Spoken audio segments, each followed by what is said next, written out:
फ़ौरन इस पाउडर का इस्तेमाल करना है। अगर आपके पास नहीं है और ब्लीडिंग बहुत ज़्यादा हो रही है तो आपने करना है कि हल्दी जो सी है वो एक चुटकी से जगह पे लगा देनी है जहाँ पर ब्लीडिंग हो रही है, खून वगैरह निकल रहा है या फिर दर्द वगैरह हो रही है। मालिश आपने नहीं करनी, कोशिश करनी है कि लब्बड़ को कम से कम पकड़े।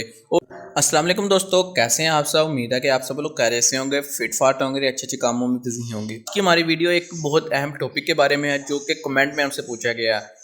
हमें कमेंट किया है डिफरेंट कार्टून्स, एक यूट्यूबर है दोस्तों, इसने हमें कमेंट किया कि लब्बड़ फाइट बहुत करते हैं, प्लीज़ इसका कोई सलूशन बता दें। तो इस वीडियो में आपको इसका सलूशन बताऊंगा और वजूहात पेश करूंगा कि लब्बड़ क्यों फाइट करते हैं। सबसे पहले नंबर पर हम वजूहात की तरफ नज़र डालते हैं ताकि अगर आप कोई ऐसी गलती करते हैं तो आप भी ये गलती करना छोड़ दें।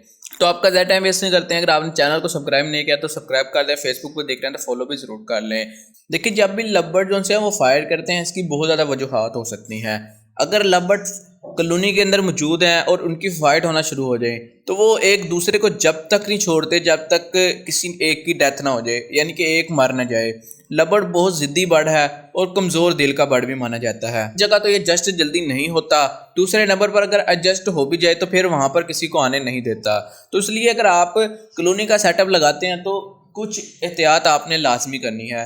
एक तो अगर आपके लब्बड़ लड़ने लग जाएं तो फ़ौरन उस लब्बड़ को अलग अलग केज में ट्रांसफ़र कर दें खुदारा, नहीं तो आपके जो लब्बड़ हैं वो मरना स्टार्ट हो जाएंगे। वो एक दूसरे को अपने पास बिल्कुल भी देखना गवारा नहीं करते, वो एक दूसरे के जानी दुश्मन हो जाते हैं। तो अगर आपने एक हाथ में दूसरे लब्बड़ को, एक हाथ में दूसरे लब्बड़ को भी पकड़ा होना तो तब भी आपके हाथों के अंदर ही वो लड़ना शुरू कर देते हैं। इतने ज़िद्दी ये बर्ड होते हैं। पहले तो आपने काम ये करना है कि आपने लब्बड़ को अलग अलग केज में ट्रांसफ़र करना है अगर वो लड़ने लग जाए।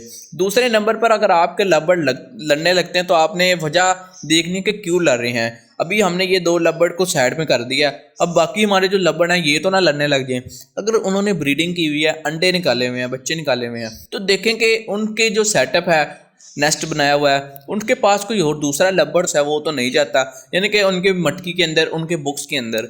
अगर ऐसा है तो उस लब्बड़ को जो जाता है उसको किसी दूसरे केज में ट्रांसफ़र कर दें या अलहदा किसी केज में ट्रांसफ़र कर दें, क्योंकि अगर लब्बड़ खतरा महसूस करें तो तब भी ऐसी सिचुएशन हो जाती है कि वो एक दूसरे के जानी दुश्मन हो जाते हैं। तीसरे नंबर पर बाज़ का केज के अंदर ही हमने 5 से 6 लब्बड़ रखे होते हैं तो फिर भी वो लड़ रहे होते हैं। तो इसके अंदर मैंने ये देखा कि अगर लब्बड़ का नया नया पेयर बन रहा हो, इनके जो मेल है वो फीमेल के पास जा रहा हो, उसका पेयर बन रहा हो, तो वो किसी दूसरे मेल को या किसी दूसरी फीमेल को कभी भी गवारा नहीं करता कि उस पेयर के पास जाए या उनके उस फीमेल के पास जाए जो कि उसने सेलेक्ट किया है, यानी कि जिसके साथ उसका पेयर बना है। तो वो उसको मारना स्टार्ट करता है। वो देखता है कि यार ये तो मुझे बहुत तंग कर रहा है, तो इसलिए उसको भगाना चाहता है। भगाते भगाते उनकी ऐसी फाइट होती है कि नुकसान हो जाता है हमारा। तो इसलिए अगर आपका लब्बड़ का अगर पेयर बना है, 1 या 2 दिन नोटिस कर लें। नोटिस करने के बाद फ़ौरन किसी अलहदा केज में ट्रांसफ़र कर लें। अगर कॉलोनी बनाई है तो कॉलोनी में छोड़ दें, नहीं तो वो दूसरे लब्बड़ को बिल्कुल भी उनके पास आने नहीं देगा और फाइट करेगा।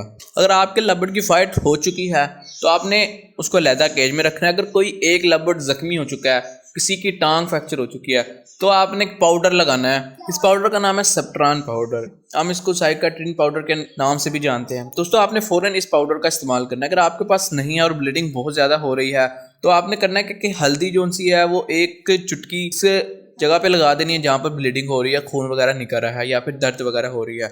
मालिश आपने नहीं करनी, कोशिश करनी है कि लब्बड़ को कम से कम पकड़े। और अगर वो फीडिंग वगैरह नहीं कर रहा तो फीडिंग आपने खुद करवानी है, क्योंकि बाज़ का जो लब्बड़ होता है वो ज़ख्मी होने के बाद फीडिंग भी नहीं कर रहे होते, यानी कि दाना पानी खुद नहीं खा रहे होते। तो अगर आप ऐसा करेंगे तो आपके जो लब्बड़ है उसकी जान भी बच जाएगी और अलहदा केज में आपने ज़रूर ट्रांसफ़र करना है इन दोनों को। जैसे ही 1 हफ़्ता गुजर जाए तो आप फिर दोनों को उस कॉलोनी केज से बाहर निकाल दें, तो फिर आपके जो लब्बड़ हैं वो दोबारा से नॉर्मल हो जाएंगे। तो अगर आपको वीडियो पसंद आई है तो चैनल को लाजमी सब्सक्राइब कर दें। अपनी दुआ में ज़रूर याद रखा करें। मिलते हैं एक नेक्स्ट वीडियो में, तब तक के लिए अल्लाह हाफिज़।